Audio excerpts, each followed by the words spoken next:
Mas Dio, saya dengar juga katanya Mas Dio sempat dipaksa untuk melakukan ritual-ritual dari keagamaannya dia ya? Iya. Seperti itu ya? Ya benar, itu sempat dia ngajak saya untuk berpindah agama, berpindah kepercayaan, seperti kayak ngajak, kamu mau nggak aku baptis, katanya. Loh, aku bilang kalau untuk dibaptis aku nggak mau, aku kan secara sah dari kecil aku main Islam. Kalau kamu maksa ya aku nggak bisa, tetap aku nggak akan mau kalau untuk namanya dibaptis. So, artinya dia tadinya, mohon maaf, ketika menikah dia kondisinya mualaf, ketika sudah tinggal di situ dia sudah balik lagi ke agama sebelumnya. Ya.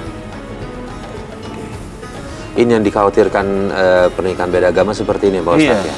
Kalau tadi kan sesungguhnya sudah menjadi mualaf, kalau cerita Mas Dio tadi kan, cuman tidak sekedar mualaf, inilah pentingnya pembinaan. Nah, ketika orang sudah menjadi mualaf, kemudian kembali lagi itu namanya murtad. Gitu. Murtad lah ketika di sana. Nanti apa konsekuensinya? Konsekuensinya panjang lagi. Konsekuensinya adalah sampai masalah warisan, nanti dia misalkan dia tidak bisa mewarisi hartanya dia. La yarisul kafirul muslima, tidak dapat mewarisi orang non muslim atau orang kafir kepada orang muslim. Jadi misalkan bapaknya muslim, anaknya tiba-tiba beda agama, anaknya sudah tidak dapat lagi warisan dari bapaknya karena agama yang memisahkan gitu. Soal hadiah bapaknya berikan nggak ada persoalan, tapi kalau warisan menjadi persoalan. Hukum Islam dijelaskan. Jadi pernikahan itu merembetnya masalah perdatanya panjang sekali. Jadi inilah kenapa betapa indahnya hidup di negara kita Republik Indonesia ini, semuanya sudah diatur oleh undang-undang, hukum agama diadopsi, undang-undang positif diadopsi, semua memberikan aturan dalam kaitan untuk apa itu, untuk kasus Mas Dio tadi. Jadi kita senang ketika Mas Dio nyatakan, loh kami dari kecil sebagai innani minal muslim, kemudian diajak agama lain, tidak, ini adalah bagian dari identitas. Sekaligus inilah saya kira relasi yang perlu penghormatan antara agama lain, bahwa la ikraha fiddin, tidak ada pemaksaan dalam mengikuti agama. Jadi ketika dia menjelaskan udah lakum dinukum, agama di sana, waliyadin, dan ini agamaku, sehingga inilah saya kira harmoni kehidupan berbangsa. Ya, nah Mas Dio itu nanti waktu itu disuruh cerainya itu karena beda agama atau memang karena kurang materi? Ya, untuk masalah dia suruh saya cerai itu sih sebenarnya ada dua faktor. Satu, masalah materi, kedua ya mungkin agamanya ya. Artinya dua faktor itu ya? Iya. Yang Mas Dio meyakini gitu? Yang pastinya sih saya percaya sih masalah materi. Masalah materi yang Mas Dio yakini gitu.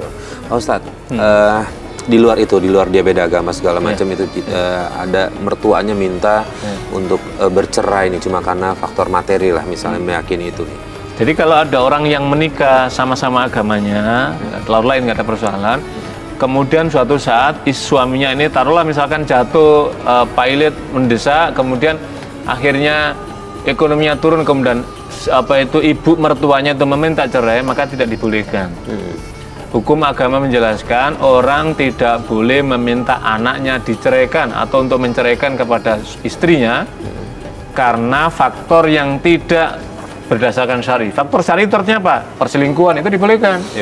Kamu dia sudah melanggar tuntunan agama begini, misalkan kemudian tidak menyuruh anak-anaknya sholat, pokoknya anak itu kamu dilarang sholat, tuntunan agama misalkan, itu dibolehkan dalam kaitan di sana.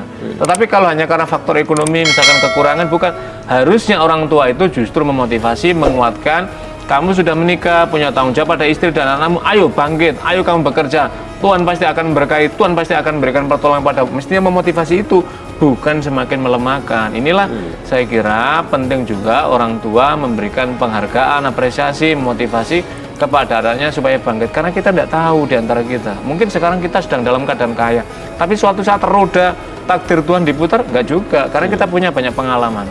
Saya punya pernah pertama mengajar seorang murid gitu. Sekarang luar biasa menakjubkan, begitu saya masuk di suatu tempat wilayah kemudian diajak mampir, ini apa ini? Ini perusahaan saya Ustadz, ini apa ini? Ini perusahaan saya. Saya bilang subhanallah, takdir Tuhan. Padahal dulu ketika dia kuliah, saya masih ingat sekali dia sering izin, Pak saya mohon izin, saya nggak bisa ikut kuliah karena di tempat lain saya kerja. Kenapa kerja? Karena begitu. Udah, akhirnya saya kasih kearifan personal. Nah, inilah saya kira bagian kemudian memotivasi, sama dengan berkeluarga, supaya Allah merahmati kita semua. Ya, nah Mas Dio setelah diusir, diminta cerai, Mas Dio keluar dari rumah itu? Iya, ya mau nggak mau ya, saya akan namanya diusir ya Mas. Ya, saya sadari itu rumah orang kan. Ya, saya pergi, tapi yang saya sayangkan kenapa pada saat itu ya istri saya itu bukannya ikut atau apa Atau gitu, bisa menahan ya gitu. menahan supaya saya tuh jangan pergi. Ini malah dia itu seakan-akan membiarkan, oh ya udah kamu pergi. Sekarang seakan-akan tuh secara tidak langsung emang dia nyuruh aku pergi juga. Itu yang saya sayangkan. Kenapa? Adakah keinginan untuk balik gitu, untuk menarik, atau pernah nggak ngomong ke istri ikut saya aja gitu? Ya pernah, Terus? tapi dia tetap nggak mau. Dia nggak mau. Nggak menghiraukan, seakan-akan sama saya itu nggak pernah kenal, cuek gitu loh. Oke, udah berapa lama berarti nih dari semenjak Dio diusir sampai sekarang, udah berapa lama nggak ketemu sama anak? Nggak ketemu sama anak, ya udah hampir 6 bulan ya. Udah hampir 6 bulan. 6 bulan ini. Tapi dia memberikan ruang nggak buat Mas Dio untuk datang ke rumah ketemu anak, atau yang benar sama sekali diputus begitu aja? Iya, diputus. Nggak kasih kesempatan untuk saya nemuin anak saya. Bahkan buat melihat status anak saya pun nggak bisa saya. Bahkan saya kalau mau ngelihat status anak saya itu dari HP teman saya yang berteman sama dia di WhatsApp. Itu saya sering. Kalau saya kangen, saya hubungi teman saya, tolong lihat dong status anak saya, istri saya. Dia dikasih lihat, oh ya nih dia lagi selfie sama anakmu. Terus saya minta fotonya. Dari situ aja saya bisa lihat anak saya. Tapi kalau untuk saya berapa kali telepon ya Mas, saya mau ketemu sama anak saya.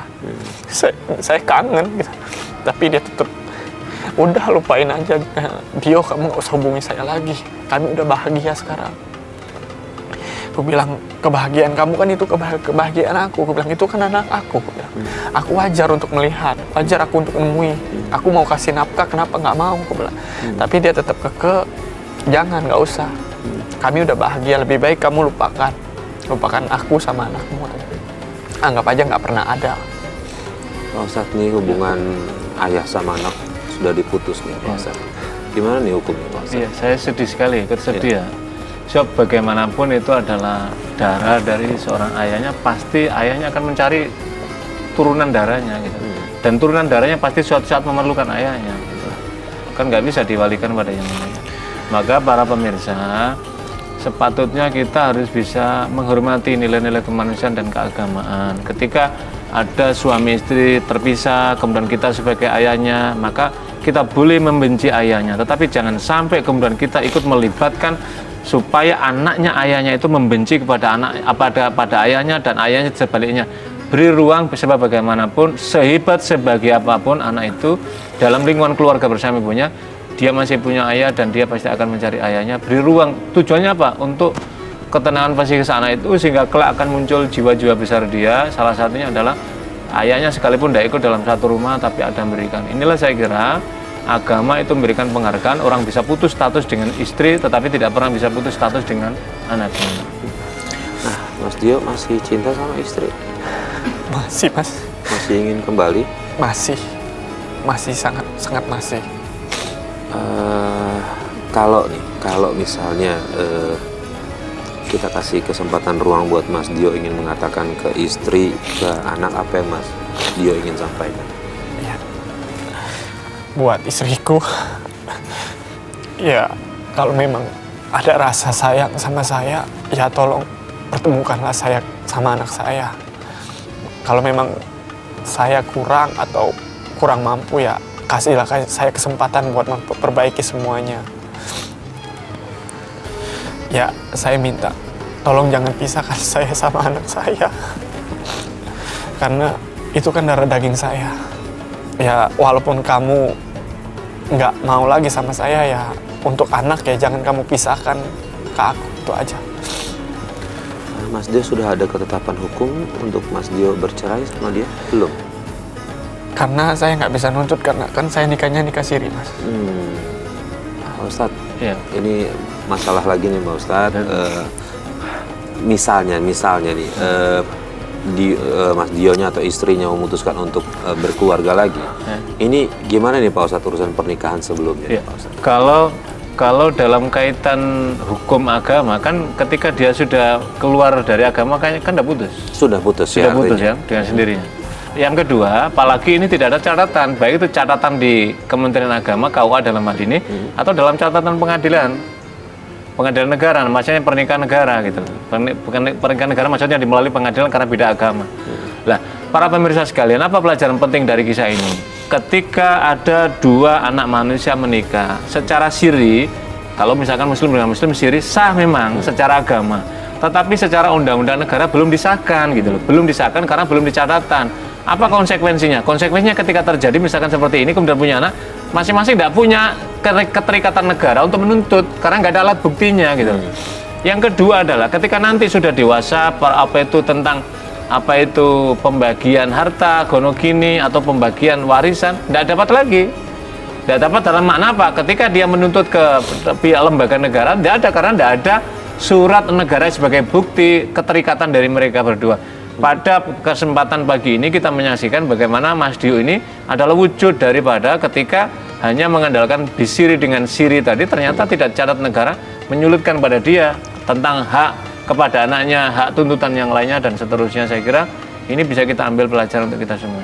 Ya, Pak Ustadz, selain usaha untuk terus mencoba mencari tahu untuk berdekat dengan anaknya, Pak Ustadz, Ya. kira-kira doa apa yang bisa Mas Dio panjatkan, karena kekuatan doa siapa tahu bisa merubah itu semua, Pak? Iya, yang pertama Mas Dio harus menyadari bahwa tadi kan, mohon maaf, tadi kan masa lalu tadi kan sudah disadari dan sudah diakui ini kan penuh dosa.